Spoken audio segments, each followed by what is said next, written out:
we almost approach those emotions with a genuine curiosity, they're often trying to tell us something.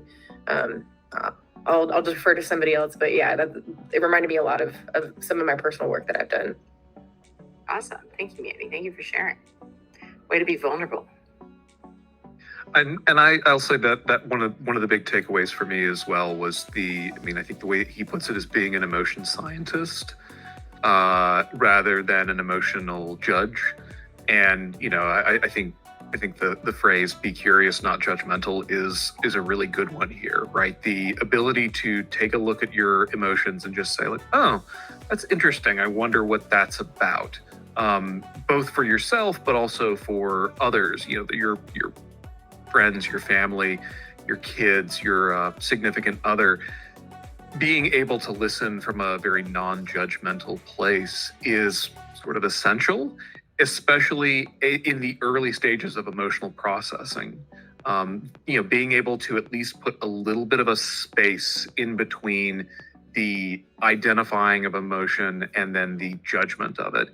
And I think at least in the work that I know that I do with a lot of my clients, that space, opening up that space, is a fairly large intervention. I think most of us are really used to being someone who feels something and then immediately has thoughts, feelings, and opinions about the emotions that we've had, or alternatively that our partner just had, and not being able to stay in that space of just being curious.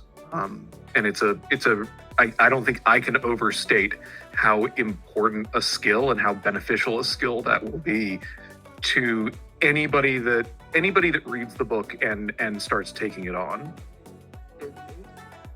Thank you, Matthew. That's a great takeaway. I think most of us would agree. That's being an emotional scientist, and everything else you said is some of the key takeaways from this.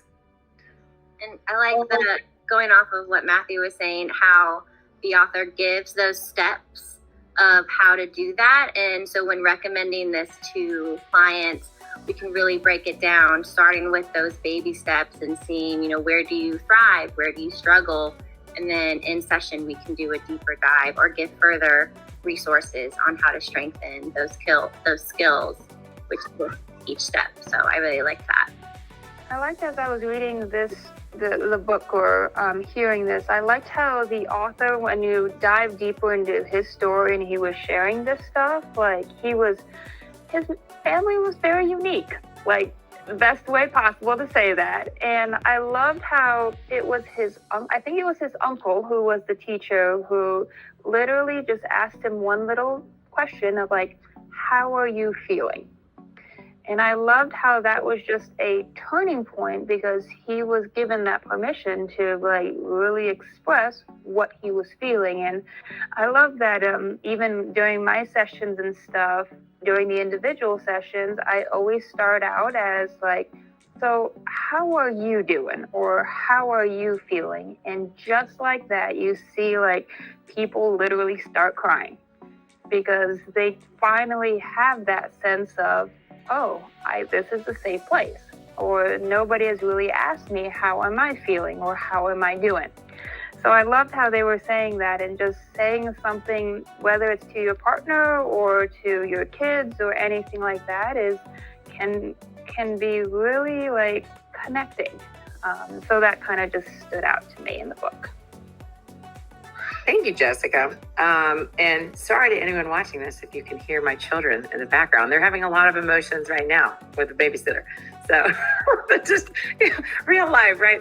I do appreciate also how the author shares so much of his own personal experience about his history, and how for many of us, he definitely had a unique family, but for all of us, we're all unique in our own emotional experience. And I loved how he shared how especially some of the most difficult, painful, negative feelings like depression or even being suicidal or rage, how befriending those is really critical to knowing yourself and to being able to navigate the world well.